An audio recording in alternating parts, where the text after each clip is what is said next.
Ask you first about the responsibilities of the Commerce Secretary when it comes to trade.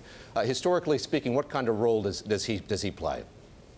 Well, it's primarily enforcement of trade agreements, and a lot of the discussions that the Commerce Secretary has with the Chinese government, with governments around the world, are related to enforcing and ensuring that trade agreements are abided by. So that's essentially the role. I think Secretary Ross is playing an expanded role here because of who he is, and he's going to play a very important role, for example, in the talks next week or in a couple of weeks. Let's hear a bit of what Secretary Ross had to say about the role that China is playing when it comes to trade right now.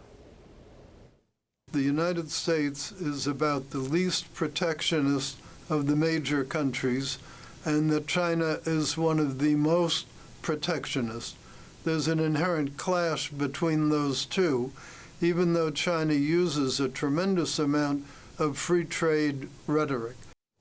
Secretary Gutierrez, one of the things that these executive orders call for today is a comprehensive review of trade abuses, in the words of the administration. Secretary Ross saying an unprecedented review. Let me get your historical perspective on that. Is this going to be novel? Is it going to be different from what we've had in the past? Well, I think the timing is novel. This is something that's done periodically at the Commerce Department. Essentially, it takes the trade deficit and it analyzes it. So they'll go through an analysis country by country. 65% of the trade deficit is China. So, there'll be a focus on China. What this means for the meeting with President Xi is that it will allow the two presidents to stay at a high level. This is a relationship building meeting. It shouldn't be a negotiation where they're getting into the detail. And the fact that we're doing this review will enable President Trump to say, look, I've got a problem with the deficit, some of the big themes that he's talked about, but we'll get back to you with specific details after we do our review.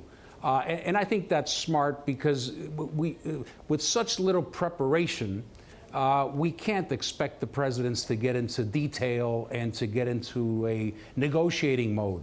This administration has been very focused on the issue of enforcement.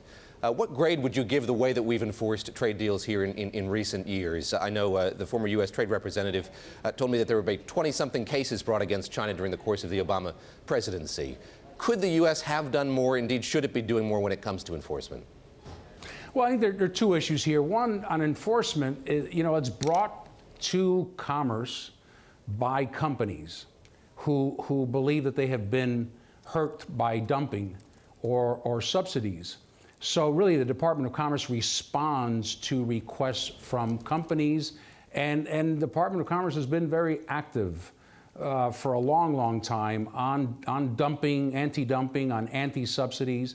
The other issue, too, on enforcement is what they're getting at in the second report, which is how good are we in collecting the tariffs that we slap on some products? And apparently we haven't been that good because there are billions of dollars of uncollected tariffs that we've got to look into. You just returned from China, and I wonder what the conversation there is like about what's happening in Washington. The rhetoric about trade, rhetoric that could be construed as protectionist. What were the conversations like that you were having with people in China? Well, obviously a lot of curiosity about President Trump and his policies. There is a sense in China that, we're in a bit of a mutually assured destruction situation where both sides rely on each other so much, and we have so much trade between the two countries that having a trade war is something that will not benefit any of the parties. So the key here is how do we get what we want, and how do we get China to move without going into a trade war, which would be very costly, not just from the standpoint of trade, but we have billions of dollars of direct investment in China. U.S. companies are on the ground in China, and they could suffer as well. So there's a lot at stake here. President Trump has to be firm. He has to come across as being tough on China, as he said he would. President Xi has a party Congress this year, which is very important, where he essentially will consolidate his power for the remaining 5 years of his term, of his 2 terms.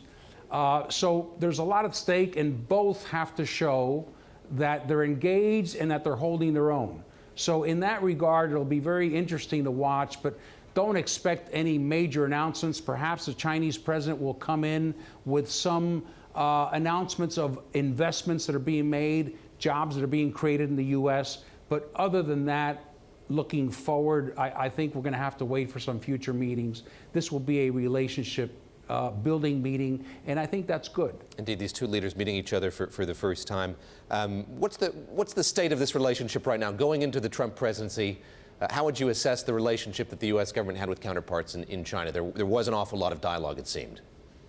It's shaky. It's shaky for a lot of reasons. The two men haven't met, but there have been messages sent across the world. The Taiwan issue, the one China policy issue, is the most sensitive issue there is in the relationship.